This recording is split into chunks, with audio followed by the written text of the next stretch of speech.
வணக்கம் அன்பான சொந்தங்களே. TSSL நடாத்துகின்ற இந்த நிகழ்வானது இன்று ஒரு வித்தியாசமான ஒரு நிகழ்ச்சிக்கு ஊடாக நாங்கள் பயணிக்க போகிறோம்.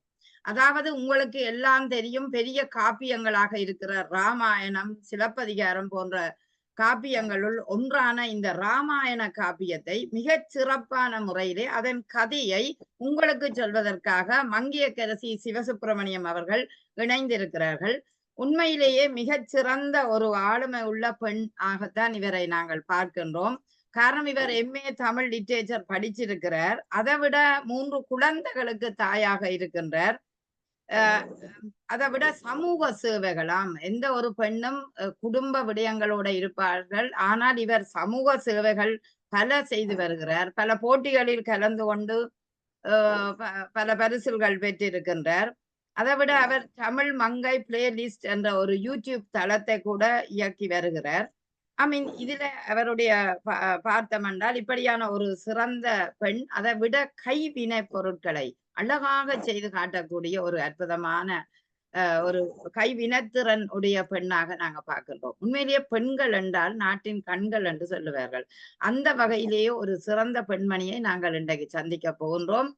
பெயரிலேயே அவர் மங்கையாக இருக்கின்றார், அரசியாக இருக்கின்றார். சேர்த்து பார்த்தால் மங்கையர்க்கரசி என்ற அந்த எங்களுடைய திருநீற்று பதியத்தில் வார திருஞான சம்பந்தர் பாடிய தேவாரமும் எங்களுக்கு இன்றைக்கு வெள்ளிக்கிழமை நினைவுக்கு வருகிறது.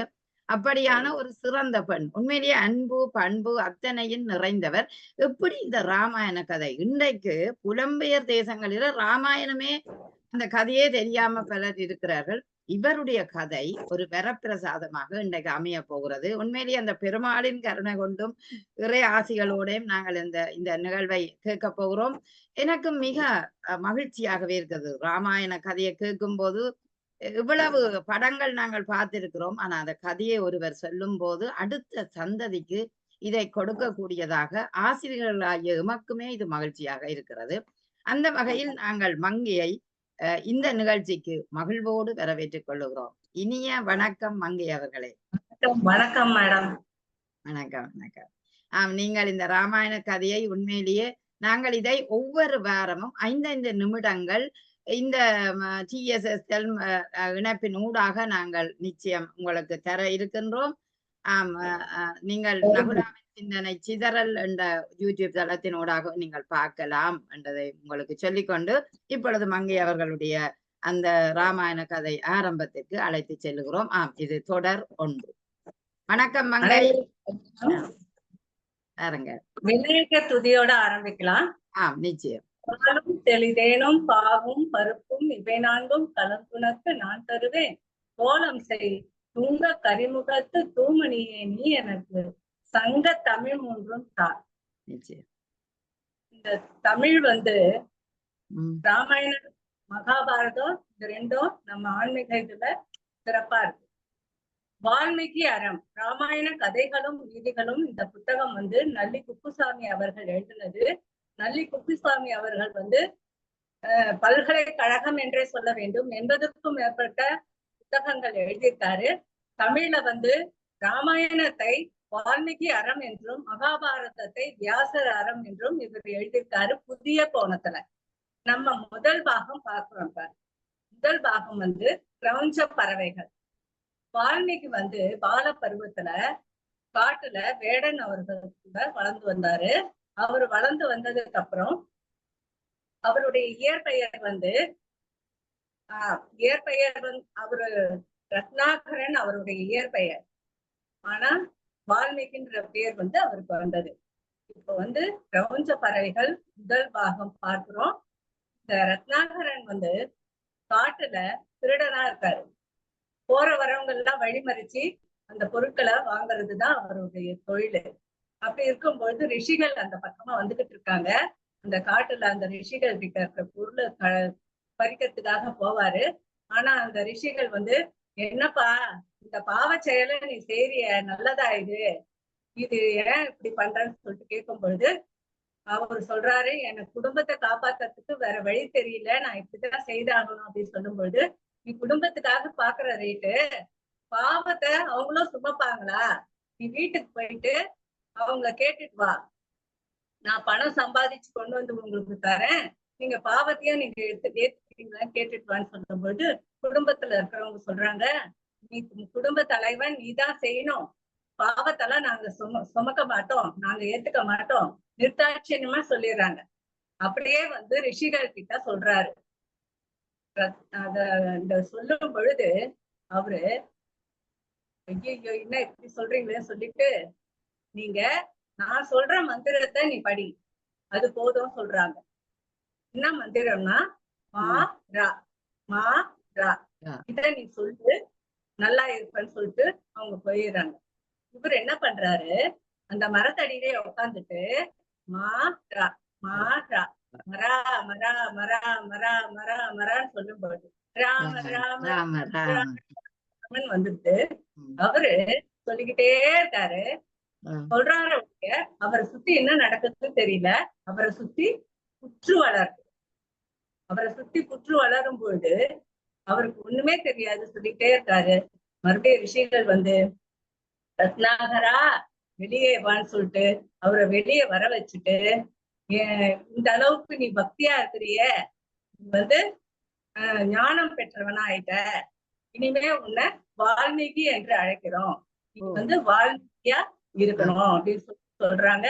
அப்ப ராமாயணத்தை பத்தி நீ எழுதுன்னு சொல்லிட்டு அப்ப சொல்றாங்க, எந்த எந்த குணமும் நற்குணமா இருக்கிறது, அதாவது நல்ல குணமுடையவனாகவும் அறிவாளியாகவும் வீரனாகவும் கோபத்தில் அடக்கியவனாகவும் திறமைசாலியாகவும் வாக்கு மாறாதவனாகவும் அதி உத்தமனாகவும் எவன் இருக்கிறானோ அவனை கொஞ்சம் எனக்கு காமின்னு சொல்லும் பொழுது, உலகத்திலேயே உத்தமனா இருக்கிறது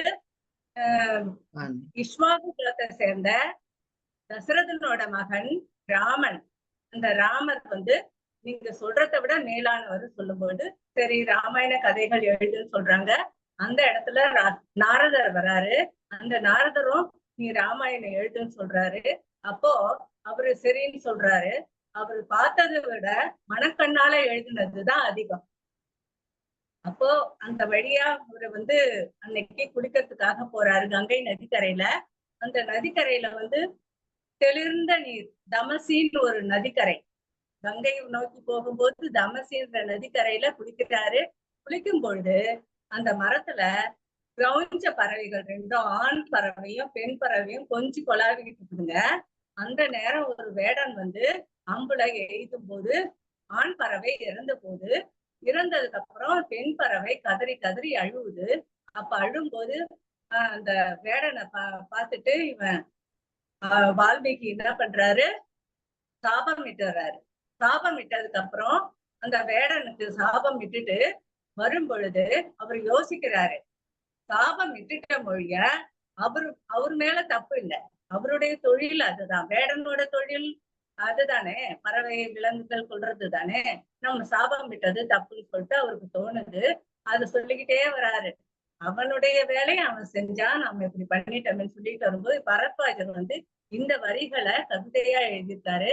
அதுதான் முதல்ல காவியத்துல வருதுன்னு சொல்றாங்க. இப்ப அந்த பறவை இந்த மாதிரி இறந்ததால இந்த கிரௌஞ்ச பறவைகள் முதல் இது பரத்வாஜர் இது எழுதுறாரு இந்த முதல் வரிகளை. இப்ப பிரம்மதேவன் இவருக்கு காட்சி தராரு. காட்சி தந்து நீ ராமாயணம் எழுது அப்படின்னு சொல்லிட்டு சொல்றாரு. சரஸ்வதி கடாட்சம் எனக்கு இருக்குது, நீ ராமாயணம் எழுதுன்னு சொல்றாரு. மானிஷா தவக அப்படின்னு சொல்லிட்டு ஆரம்பிக்கிறாரு. இதுதான் முதல் பாகம். மிக்க நன்றி, மிக்க நன்றியாம். மிக அருமையாக அந்த ராமாயணத்துல வான்மீகியை பற்றி சொல்லி இருக்கின்றீர்கள். ஆமா, வேடன் என்பவன் அந்த தொழிலை செய்வதுதான் அவனுடைய வளமை என்றது உண்மையான ஒன்றுதான். ஆனால் அவருக்கு சாபமிட்டவர் வியாசகர். என்ன வியாசகர் தான் சாபமிட்டவர், வான்மீகி சாபமிட்டவர். ஆனா மீண்டும் அவர் அந்த மனிதனா தோன்றாரா, அந்த வேடனா தோன்றாரா? ஆமா ஆமா. அந்த கிரளஞ்ச பறவைகள், என்ன கிரளஞ்ச பறவைகள் பறவைகள். ஆமா, ஒரு பறவை, என்ன பறவை தானே அது? ஆமா, முதல் பாகத்தின் தலைப்பே அதுதான். அதுதான் 60 பாகம் இருக்கு. இன்று முதல் பாகம் சொல்லியிருக்கேன். இந்த 5 பாகம் கொண்டது நான் 5 நிமிஷத்துல சொல்லியிருக்கேன். ஆமா, நிச்சயம் நிச்சயம். அதாவது எல்லோருமே இந்த ராமாயண புத்தகம் வாசிப்பது இல்லை, குறைவு. ஆனால் உங்களோட குரலில கேட்கும்போது எல்லோருக்கும் அந்த புத்தகம் வாசித்த ஒரு அனுபவம் அது கிடைக்கக்கூடிய வாய்ப்பு இருக்கிறது. என்றால் குரலை, அதாவது மெய்வாய் கண்மூக்கு செவியின் ஊடாக வருகின்ற புறத்தே இருந்து அகத்தே வருகின்ற செய்திதான் கல்வியாகிய அறிவை பெறுகின்றது. ஆகவே கற்பனையில எழுதுனதுதான் நிறைய. ஆமா, ராமர் வாழ்ந்த காலம் அவர் இருந்தது, வால்மீகி. அதெல்லாம் நீங்கள் அந்த வகையிலேயே இது உண்மையிலேயே மிக வரவேற்கத்தக்க ஒரு விடயம். மிகச் சிறப்பான வாழ்த்துக்கள், பாராட்டுக்கள் மங்கி அவர்களே. இந்த நன்றிமா. முதல் பாகம் நிச்சயம் அடுத்த பாகமும் தொடரும். பாகம் 2ஓட சந்திப்போம். நன்றி, வணக்கம். நன்றி.